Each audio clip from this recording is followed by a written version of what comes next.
Well, good morning, guys, and welcome to the show. Welcome to the show, guys. Today we have a Nissan Maxima. Now, for those of you that aren't like real familiar with the Nissan Maxima, I understand.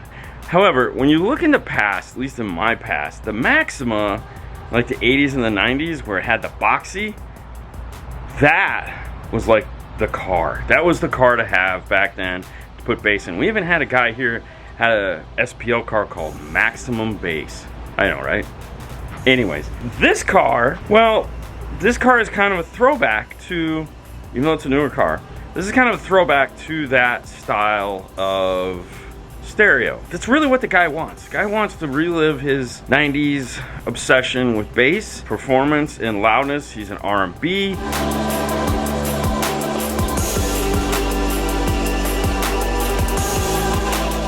I've actually known this guy since I started back in that time frame. He was a customer of mine back at AVE way back when, and he found me and he's like, hey man, hook me up like you used to. And I was like, I don't want to do that. He goes, come on. I said, I don't want to do that, but I will do something that's close to that. So what that means is he's going to get the Arc Audio X2 808 DSP. We're going to put some 6903s in it. He's got a new Kenwood, some cameras, an epicenter. Of course we have an epicenter. You gotta have an epicenter. But before we get to all of that, there is a stereo in here, and man, it sucks.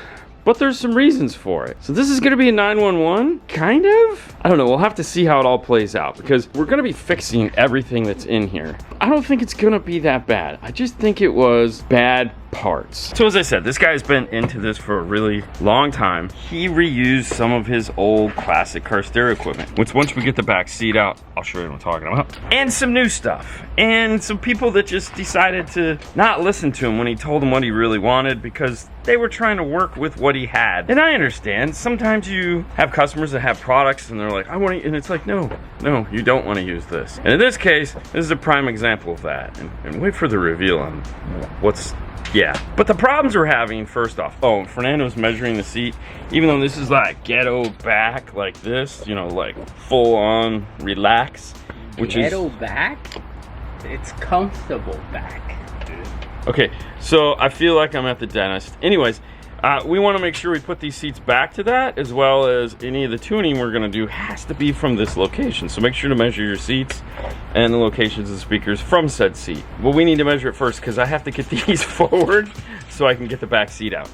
Let's take a look at the radio that he has currently. In the car right now, it looks like, I think this is a Metra dash kit. I'm not sure, but really the big problem is that the radio is just kind of is loose. Every time he pushes a button, it kind of moves.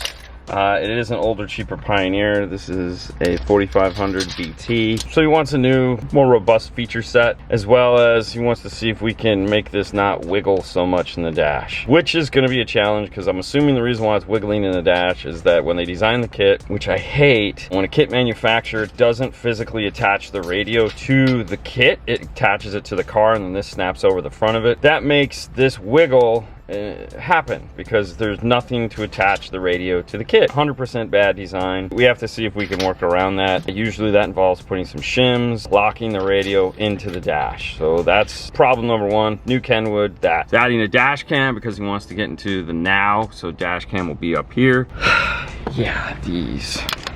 Let's head into the trunk. For bass, he had a JLW7, because I mean, why would you not have a JLW7? Okay, so the reason why the sub isn't in there anymore is that the other day he went to move this, touched the surround, and the surround actually went poof and disintegrated on him. Now the W7 is off, getting a new surround put on. Hopefully we'll have that before we're done. He says it's supposed to be done in the time frame we have. Not real worried about it because, yeah, it's a sub.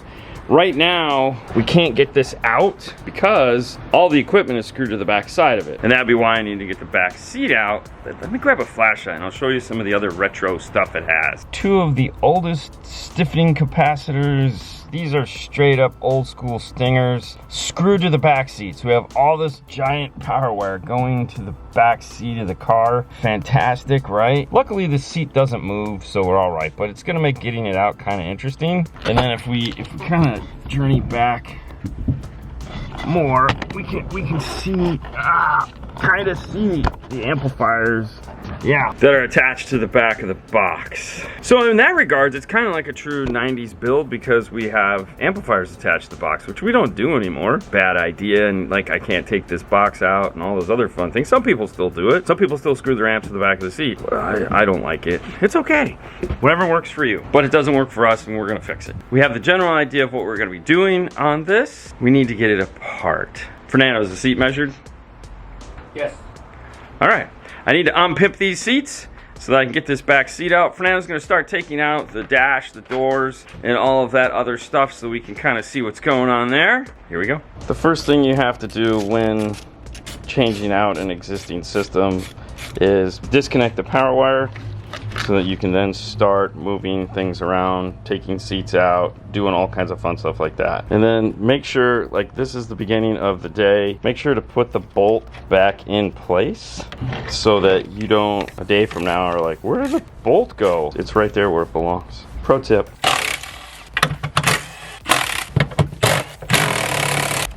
Here's the problem we run into right off the bat is that when they screwed everything to the back of the seat, they moved the releases so that you wouldn't accidentally fold down the seat. So now we have to find them, which, great. The other thing too is when taking a car apart, go to Target or Walmart or wherever, pick yourself up some plastic bins like this. This is gonna be out for a day or two and we don't wanna lose those bolts, so we can put all the stuff from the back seat, rear deck, whatever, into one of these bins instead of laying it around the floor in the car, because you're gonna be getting in and out of the car and all that other fun stuff. What? Got it. Yeah. Ooh. You okay? You stuck? No, I'm stuck. I think you're okay. If we can just get the one out, we can probably figure. No, wait, we can't because we gotta pull this back piece off.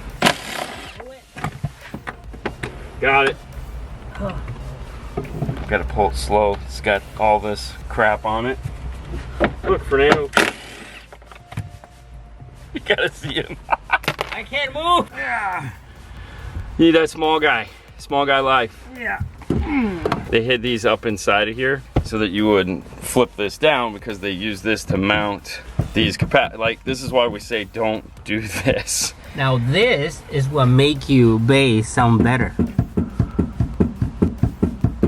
Well, it's because it's broke. There's little clips here that are broke. Again. And, never mount. Well, yeah, it probably broke because it was back to the. All right. Let me see this. This gorgeous monster right here. Ooh, look at that. Like, wow. What kind of vintage is that thing?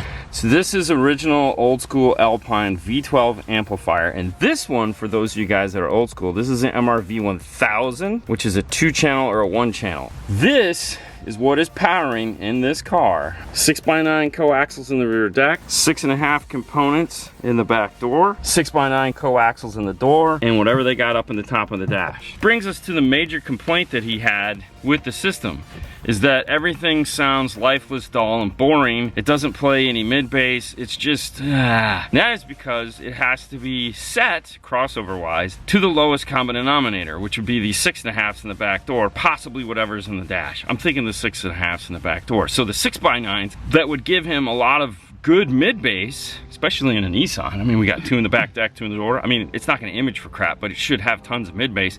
Has 0 mid-bass. It literally sounds like he's got loudspeakers in here, and he doesn't have loudspeakers in here, and he doesn't want it to sound like that. It's crazy. I'm pretty sure that I sold him, or my partner sold him this, way back when this was the thing to have. Did you see this? Those are custom, because the box slid around and ripped the RCAs out. Fantastic. Hopefully we can still get those out of the amplifier. Either way, before we can get the box out, we just gotta unscrew all of these, get that out, and of course remove these capacitors here. These are not gonna go back into the system because it's kind of silly for those. Oh man, I really like this. I know, we're not gonna do that. Let's start pulling some screws.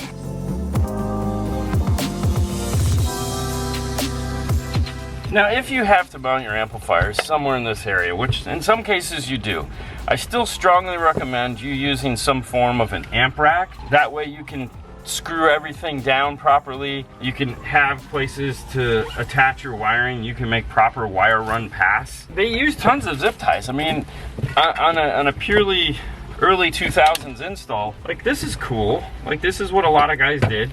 You dumped all this wire into the back like this, and then you started screwing everything in. I don't think that's an acceptable way to do installation anymore. I think we've kind of moved past that, and we want to do much cleaner, serviceable installs. Like, this wasn't even serviceable. The nonsense we had to do to get to it, these shouldn't have been used. Cheers. The backup camera that they put in here is running through the seat rails. And so we have to pull the seat apart. Now, we are putting a new backup camera in it, so I started at it from back here. But guess what? Every single thing back here is covered in sound treatment. Everything. The whole thing is covered in it's actually not even sticking to anything. So like this isn't even doing anything. It's all just, that camera wire is all behind this. So we've got that out. We had to pull these screws, and then we were able to slide it out, which is cool. We wanted to get this back seat out for a couple reasons. One, obviously getting all this wiring out of here is goal. We could see where it was weaving through the seat. Two, we are going to be pulling the rear deck. We're not replacing the rear speakers. We're just gonna make sure that they're installed properly, because that's what we do. And also, we needed to figure out where that backup camera was going, and yeah, and run ours, of course. I don't want to sit on the seat and bend it. It's not really, the frame of the seat is not made for you to be sitting on it weirdly. So we're off to a good start. Now that we have those out, Fernando's gonna keep on with this to get to those speakers. Might as well, since we're back here. I'm gonna head up to the front and start pulling apart the dash to get the radio out.